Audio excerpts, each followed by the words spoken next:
I would like to introduce Dale Amundsen, owner of Ceremony Masters. Dale holds 2 graduate degrees in ministry, the past head chaplain for the King County Sheriff's Office in Seattle. He's an officiant, celebrant, MC. I'm done for the day. You got this. We know he can speak in front of a crowd, so he's going to tell us today how to relate to anyone and gain their trust by identifying their primary fear, F-E-A-R, motivation. Dale? Thank you.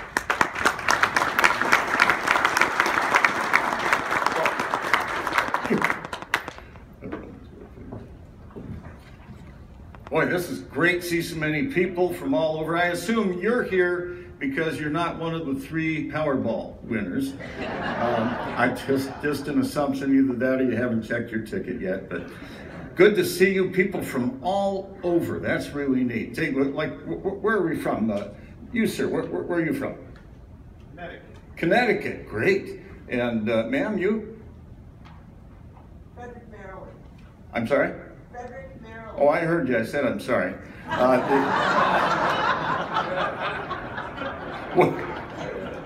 Can't even ask that.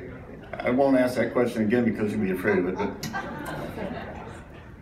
we're talking, by the way, Paul just left the room, or did he? No, you didn't? Yep. That cold stuff, that Antarctic stuff, I really appreciated Antarctic Mike's speech. That was great. Did you like that? Show him another appreciation. What a challenge. It is so cold in Antarctica that when lawyers go down there, they keep their hands in their own pockets. We're going to talk about fears. Anybody ever had a fear? Go ahead, raise your hand. Some of you won't admit it, but okay, yeah. We have fears, and guess what? The people that we deal with, they have fears as well. By the way, so we got on our next slide, if you have, anybody have Twitter? A few tweeters here. By the way, the best tweet gets a copy of a book that I didn't write, but Orv Owens, a psychologist, a sales psychologist did, and I work very closely with him. Do you have that slide up there on the, oh, is that what this is? Is this a clicker? Yeah. How do I work it? Oh, there we are. Yeah, okay. So if you tweet at Dale Amundsen, something about maybe a point that you get, something that you think is important, best tweet is going to get a copy of the book. Thank you for this. That's pretty cool. Relationships are important. You've heard some about this, but you know, foundational relationships.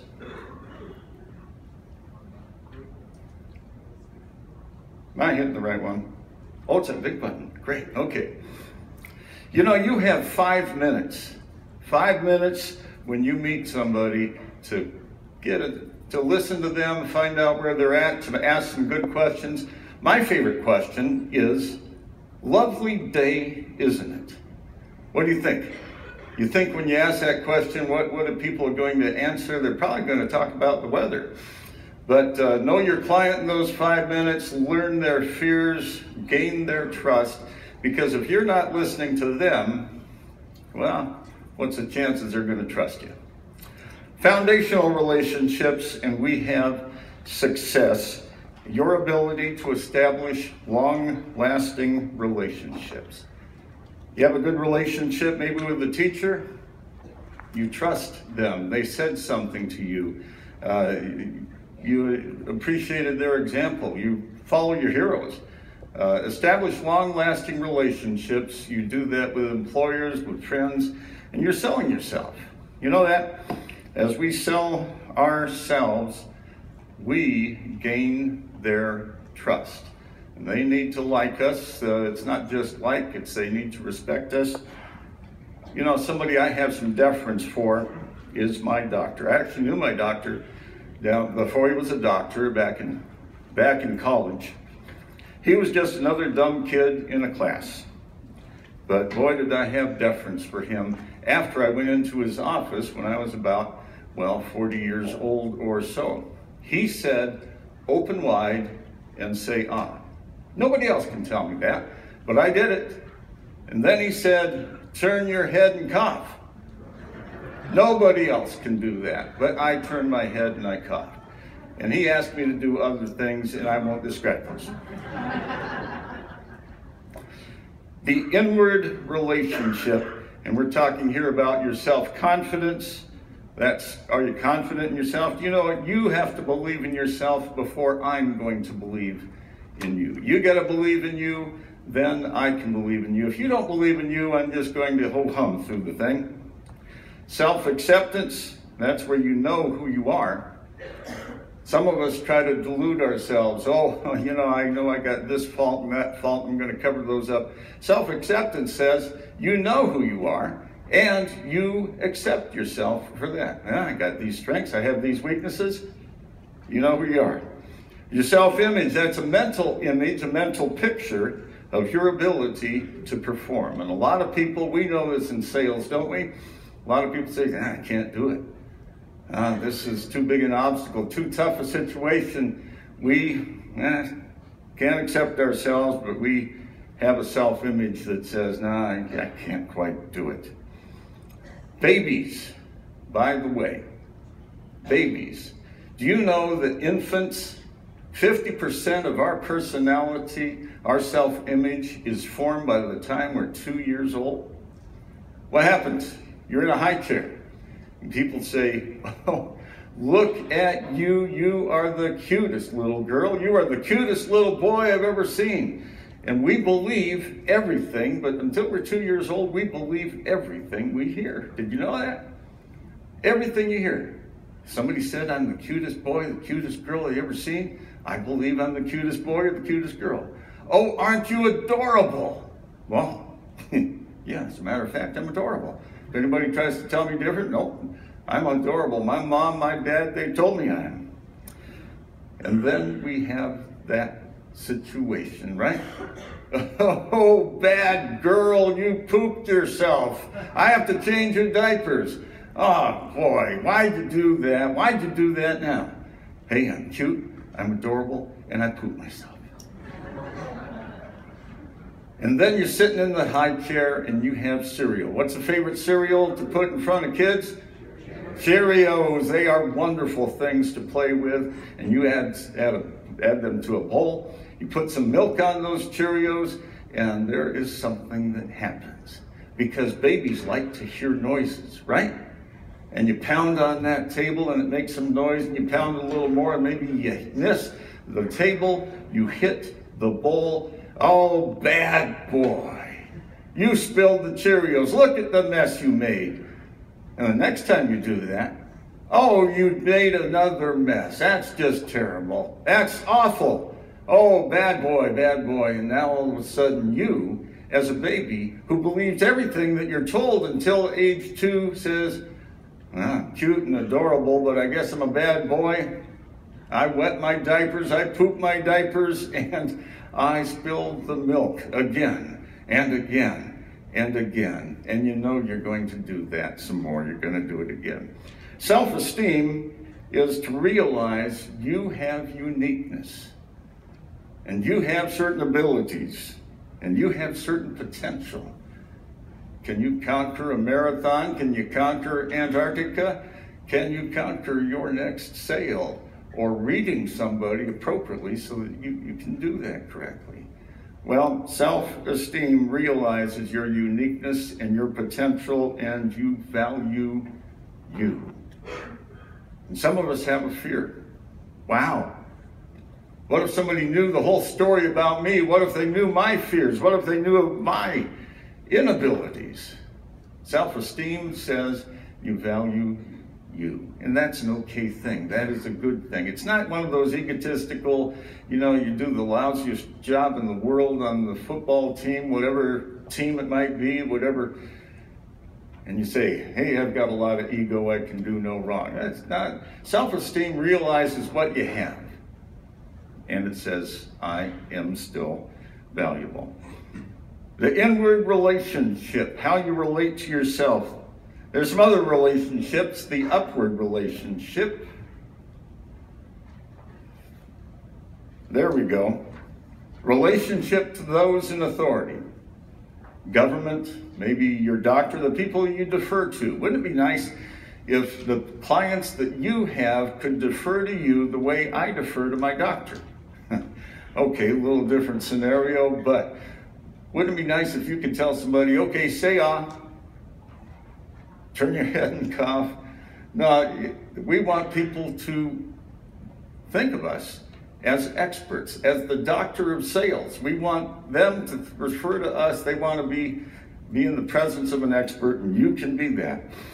You look upward, your doctor, your government, your sales manager, your owner, your manager, your stockholders, and those are the people upward. The downward relationship is the next one, your ability to fulfill the wants, needs, and desires of your clients.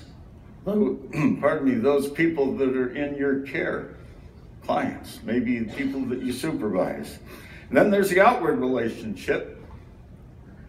That's to your peers and to your colleagues. Most succeed, you have to succeed, must succeed in all four areas to really grasp your potential. Now, in contrast to fear, and the good book says that perfect love casts out fear, psychologists agree that fear and love don't occupy the same space. Fear, love. Love has a motivation of loving who you are, and what you've got, and also who you're relating to, and what is best for them, for you. Love is giving without expectation. There's a lot of definitions of love, but I like that one. Giving without expectation. Can you do that? Well, let me phrase it in a different way. Your clients, or the people you relate with, they know whether you can do that. Now, I choose to love my wife. Is she perfect? No. But she's perfect for me. I choose to love my kids. Are they perfect? No, but they really entertain me. I choose to love my friends, and friends, can you choose to love your clients? That doesn't mean that you give them a big hug and a kiss. It might mean a friendly handshake. It doesn't mean that we get around a campfire and hold hands and sing Kumbaya, but can you love them? Can you look out for their best interest? Because if you can't, they can sense it. I can't love you until I love me. It's a basic principle. It's for those of faith, that's a biblical principle. For those of just good old common sense, you can't love somebody quite well enough until you have an appreciation for yourself. By the way, nobody's ever been taken by somebody that truly loves them. It just doesn't happen. Well, we're talking about fear here, and fear is an emotional response to a belief of loss. An emotional response to a belief of loss, because if we have fear, fear causes a defense posture. You don't feel threatened, you don't feel fear, you don't have a fear posture. Fear says, oh, whoa, hold up my hands here, you aren't getting any further here because I fear you. Do people fear us when they want to talk about things like property or funerals? How many have ever sensed people cross the desk from you with fear? 3 of you, that's excellent. Okay, that's... If I believe you are going to take advantage of me, I will have fear. If I believe I will not get what I am entitled to, what is rightfully mine, or I'm going to lose something that's rightfully mine, I will respond in fear. And if I believe that I'm going to lose face, maybe it's a fair deal, but I'm going to look dumb. I'm going to look stupid in this. If I'm to believe I'm going to lose face or lose value in my own life, I will experience fear. Your job is to raise people above their fears. Fear. You know, bees can sense if you are fearful of bees. and you're going to be the first one in the crowd that gets stung. Dogs can fear, mad dogs. They know who's fearful. They can sense it. You're going to be the first one bitten if you're the one exhibiting fear at that time. Remember that love dispels fear. We're going to look at the 4 fear motivations, and we've got this in a nice little acronym, FEAR, and I'd like to introduce you to those.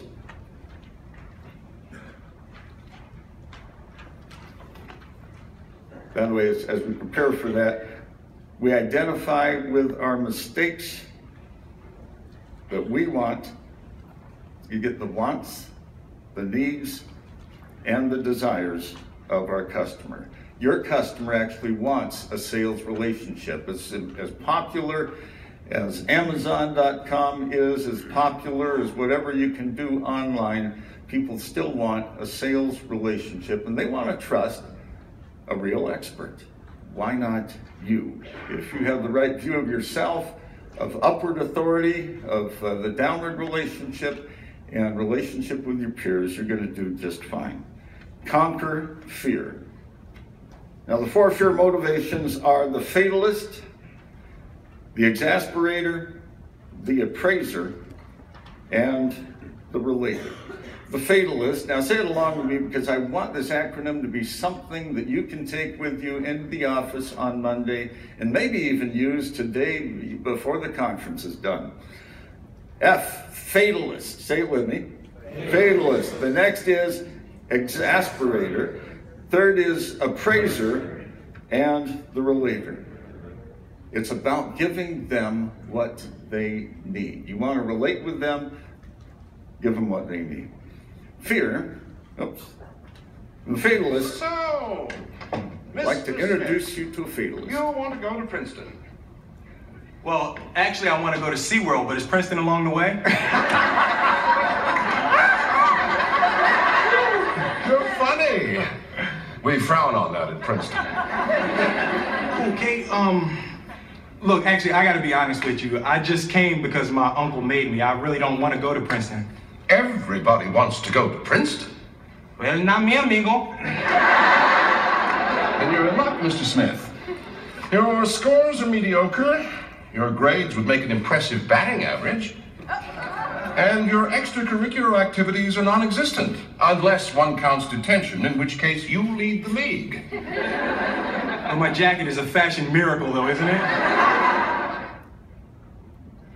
Now, Will Smith is, in real life, is anything but a fatalist. He is somebody that, does a lot of good things and very driven. But here's the fatalist, and a fatalist has some fears. Now, the first fear is failure. They fear failure, and I put an F here because it fits with the whole alliteration thing here. But they have a fear of failure. The fatalist looks at futility. Hey, what I do doesn't matter. Somebody gives them a better idea, a different idea than what they've always done. Well, that's probably not going to work. I could study and do it, but it's, futile. They will look at fault. Well, it's, somebody mentioned earlier, it's the circumstances. I think Antarctic Mike was mentioning those, and this happened, that happened, circumstances and the weather, and their attempts are feeble, they tend to fabricate. This is a person, and maybe you've had this yourself. You ever fear going into a sales arrangement, into some kind of meeting? You're going to meet with a new client, and maybe you're just even intimidated by what they wear or how they act or whatever. We need, the fearful person, the fatalist person needs security. You are going to work harder for this sale than perhaps anyone else. By the way, about 20% of the population out there has a fatalist motivation. You're going to work hard for this one. By the way, for all of us, for all of our fears, learning is a matter of identifying mistakes and making the corrections. Now, from New Girl, I have this clip. Here's somebody with a fatalist motivation here. And then after the first clip, it immediately goes in to another clip about somebody whose big ambition is to be appointed to jury duty. First, New girl. Ah, you did it, Coach! Nick, I want you to really think about your next step. Why do you care so much? This is a crucial moment, a crossroads. By you eating that, you are telling me that you'd rather sit on the couch eating dumplings than do something with your life. Now, are you a doer or a dumplinger? I'm sorry, I'm not you, man. I'm a dumplinger. Oh, it's veggie. I did all that for nothing? I tried. I have been trying to get on jury duty every single year since I was 18 years old. To get to go sit in an air-conditioned room downtown, judging people while my lunch was paid for, that is the life. Okay, ladies and gentlemen, don't be a fatalist, and if you're in sales, you're not going to survive very long if you have the fatalist approach. But you know, you have people sitting across from you, you have people in your neighborhood, you have people in your office who are fatalists. By the way, and this was alluded to a little bit earlier as well, you know, if somebody is a fatalist, they may do really good at their job. They punch in, they take a lunch break, they punch out, they do their work, they go home, have a beer, watch TV, and they will cash their paycheck in a week or 2 weeks or whatever the pay period is, and they'll do just fine. Until or unless you might promote rather, the wrong fatalist, and they're in a position of authority and they don't quite know what to do with it. Hey, the next I'd like you to introduce, or I'd like you to meet the Exasperator. And how many of you old enough to remember the Andy Griffith show in Mayberry? Okay, a few. Excellent. Now, Andy Griffith, soft-spoken, nice guy, all around, super nice guy, but he had a deputy. What's his name? Barney Fife. And Barney Fife, I would suggest to you, is a really good exasperator, because, well, here's Andy, and he's swearing in some new volunteer reserve deputies, and Barney needs to take over.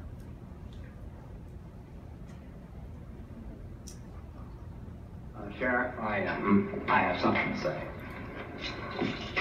Now, men, I have just one thing to say. This isn't going to be kid stuff. Barney, Sheriff. Now, there won't be room for any mistakes out there. One mistake is one too many. And you'll each be on your own. There'll be no mollycoddling. That badge means something. Don't any of you disgrace it. I won't, sir. Did you have permission to talk? No, sir. What's your badge number? 3. All right, 3. Watch it.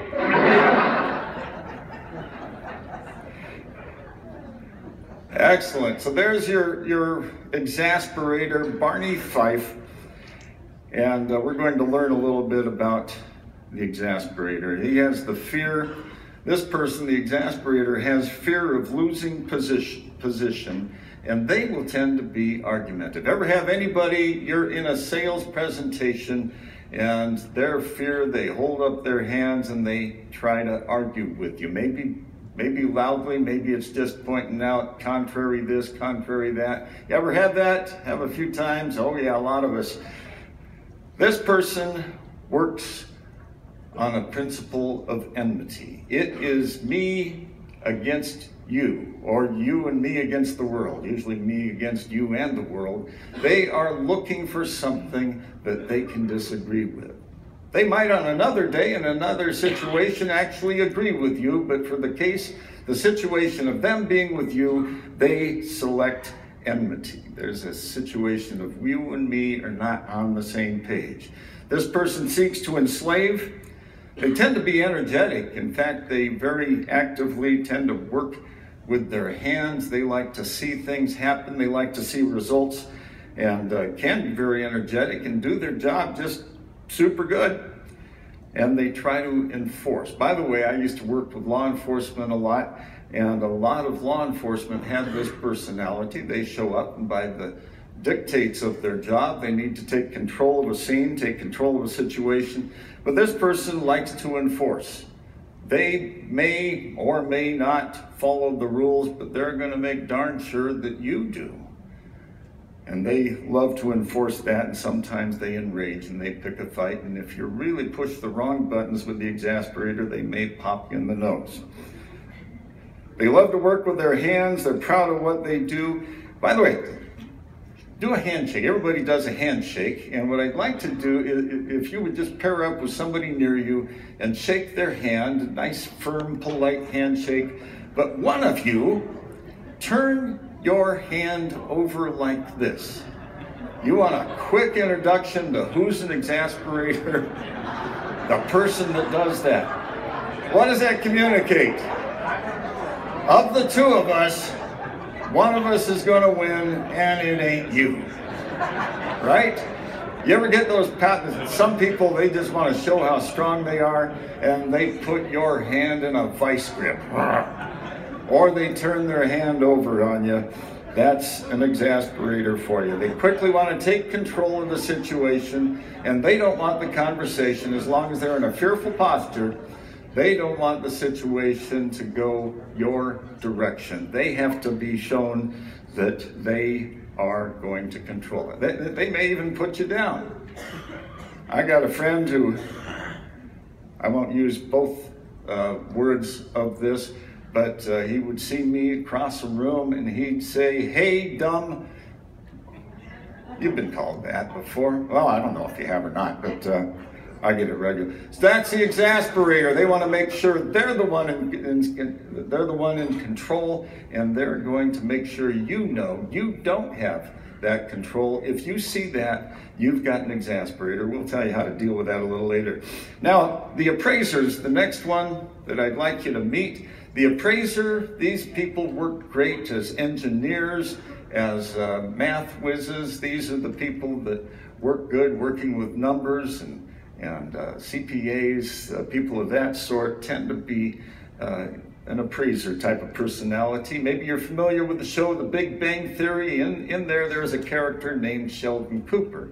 I should say Dr. Sheldon Cooper, who went to college at age 14, and he subsequently earned graduate degrees, and he's at Cal Poly, and he knows his stuff.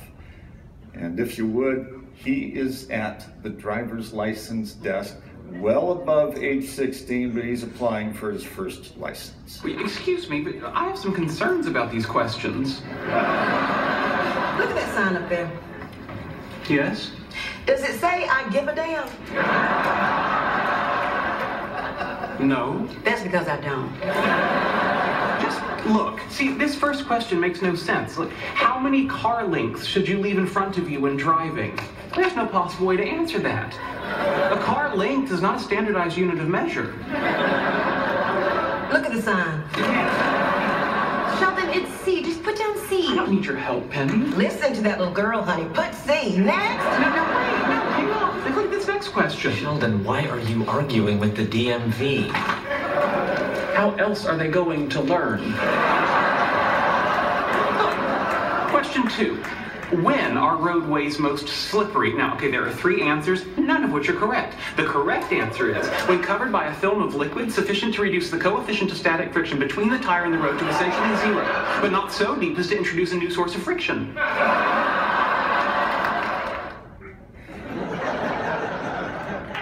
Yeah, you like that? That's a good one.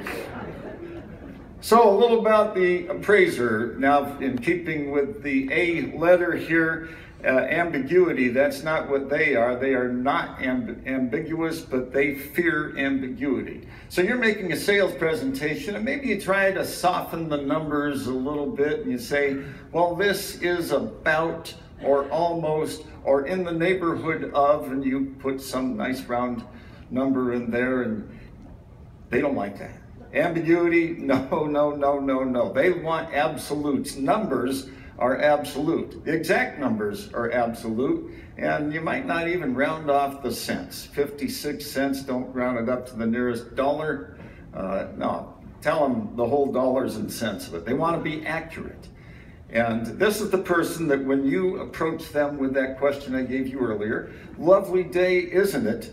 They're going to be the ones that say, instead of yes or it's pretty nice, they're going to tell you, well, yeah, it's 73 degrees, partly cloudy, the humidity's at 39%, some scattered clouds, and a light breeze. They may or may not evaluate that and say, yeah, it's a lovely day or it's very comfortable. They're going to tell you the facts and the figures. Archie Bunker, by the way, not an appraiser, he was an exasperator. Meathead, the son-in-law, he was an appraiser. Always had to have the facts, especially when it countered Archie Bunker's approximations and all of his hot air and banter. Now, from the office, well, by the way, they tend to be antisocial, the appraiser. That doesn't mean they're grumpy, but it might mean that. They don't have time for chit-chat and jokes at the water cooler. Just give me the facts, a little bit of a Joe Friday approach here. Just give me the facts, ma'am. Use the word actually. So, from the office, we have an example of the relator. Do I need to be liked? Absolutely not. I like to be liked. I enjoy being liked. I have to be liked. But it's not like this compulsive need to be liked, like my need to be praised. It's nice getting praise, isn't it? Now, the relator seeks this. They don't care about much else. And I'd like to tell you a little bit about them. What they fear is ridicule. They don't want somebody to say, oh, that was dumb. That was stupid. He was stupid. She made the wrong decision there. They don't want that. What they want is respect. They hope people will respect them. And by the way, they tend to work pretty good. By the way, you say to this person, lovely day, isn't it?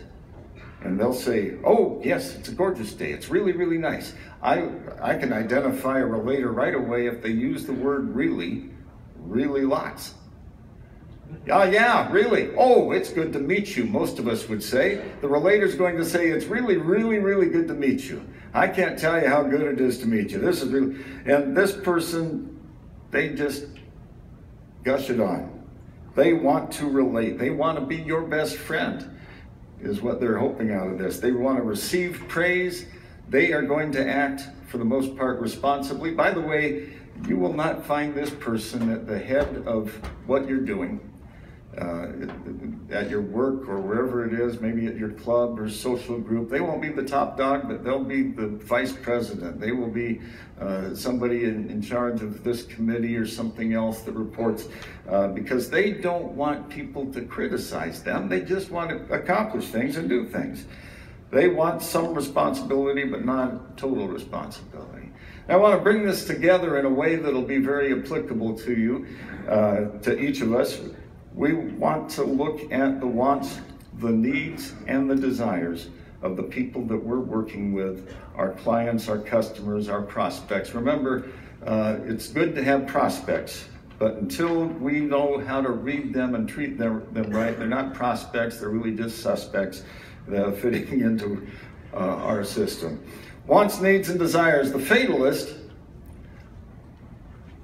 this person wants an involvement. Don't give me the big deal, don't give me the promotion. Underneath, they're probably saying, I just want to be uninvolved. I want to show up, do my job, check out, and everybody's happy. They need pity. Believe it or not, they give an excuse for something, why they couldn't do it, why they couldn't accomplish it. Just pity me. And the desire to be taken care of. You want to relate to this person? Let them know. I told you this is the toughest sale to make. You're going to be working for this person harder than maybe any other. But let them know you can take care of them. They're having a tough time making a decision. Let them know you, as the expert, the doctor of sales, can take care of them. The exasperator, a little bit different situation. What they want is position. You may think they want to win an argument, and maybe they do somewhere in there, but they really want you to acknowledge their position. Truck driver. Yeah, I drive the big rigs. The 18-wheelers cover a lot of miles every day. I chew nails, I spit rust. Go ahead and acknowledge, wow, I could never, for myself, I could never do that. Can't imagine I did. Oh, yeah, it's a piece of cake. This person wants position. They need some fear from others, and they desire a recognition of their power.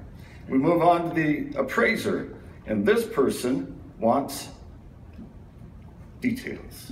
Give me the details, not the approximations, not the about, not the word kinda. I want the details. They need proof. And ultimately, what they desire is knowledge. Give it to them. By the way, as you give them some knowledge, throw in a few more trivia tidbits. You're talking about caskets, talk about the history of caskets, a historical item or two. But give them that knowledge, give them the facts and the trivia. And the relator, what do they want? They want you to accept them. A lot of relators, high school kids, that determines what car they buy. Will the kids think I'm cool if I drive this car? Will they think I'm cooler if I drive this other one? By the way, those of us who are growing up more, we sometimes do the same thing. They want acceptance. They need a respect for their performance, and they desire to be your best friend. You want to get their attention? The relator, compliment them. Nice shoes, nice tie. Is that a Lexus you drove up in? Let them know that you're complimenting them, and you've got their attention after that point. In contrasting with that, we have the love motivation. There is a love of self, the inward relationship. There is a love of authority, the upward relationship. They want what's best for the organization, for the team. They have a love of people, and they have a love of productivity. What about their love, their wants, needs, and desires? They want productivity. They need relationship for this to happen, and they desire unity. Lift them up. The people you're working with, the people you're relating to, the people in a sales situation, the people in just office relationships, you gotta lift them up. Make them more creative. Make it a more positive situation. You cannot push a rope. You know that? You can pull it, you can lead them, but you can't push them into being loving and more positive. And you can't push them into, you try to push them against their fears are gonna push right on back. A love-motivated person stays involved, doesn't just hit and miss, hit and leave. You can contribute to others rather than looking for them to contribute to you. Some years ago, a California highway patrolman, and he was patrolling his district, and he heard on the radio, because he monitored some other frequencies, and he heard a fire, emergency medical fire response request for a young boy who was choking. And he knew where the fire departments were near there, and they weren't that near there, and he knew he could get there earlier. And so he took a piece of highway that was under construction. Nobody could use it. And he zoomed down that, and he got to an appropriate place across from the street that would lead to where this house was. And there was a berm of soil that he could not get his car through, but there was a man on a bulldozer. And the man on the bulldozer could see what the officer was up to, and he held up his hand, and he took that bulldozer and he dozed through a path so the cop could get on that side street. He went to the house and he found the boy. He was unconscious, not breathing, performed some rescue, and then the fire department arrived, took him to the hospital. They revived him, and he was going to be okay. And the next day, the California highway patrolman went back to try to find the bulldozer operator. And there he was, and he parked his police cruiser, and he got out, going to thank this man. And this man got off his bulldozer with tears in his eyes. And he ran to meet the patrolman. And the patrolman said, I want to thank you, and he couldn't complete the sentence because the man said, I want to thank you. I had no idea. That was my son. You see, by doing the loving thing, by doing the right thing, by doing the helpful thing, you can't lose. I have a friend, Jim Swanson, and he recently retired from repairing shoes. And one day, holding up a pair of shoes that had just come into his shop, they were well worn. He said, what happened to these shoes? And I said, they wore out. And he said, no, that's not the story. You don't get it. He said, you never truly wear out a pair of shoes. You just leave a piece of your soul with every step you take.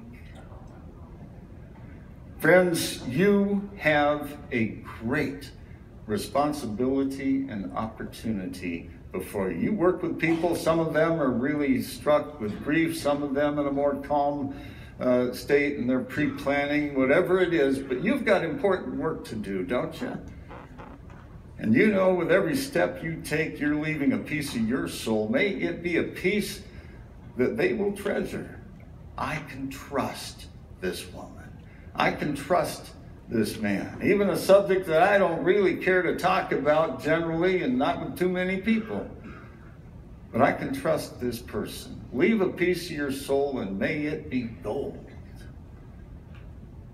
And you're going to find success. Oh, every time? No. But you're going to find more success more often as you have the love motivation in your toolkit. Hey, thank you for your time. Go out and get them, love them into your prosperity and theirs. Thank you.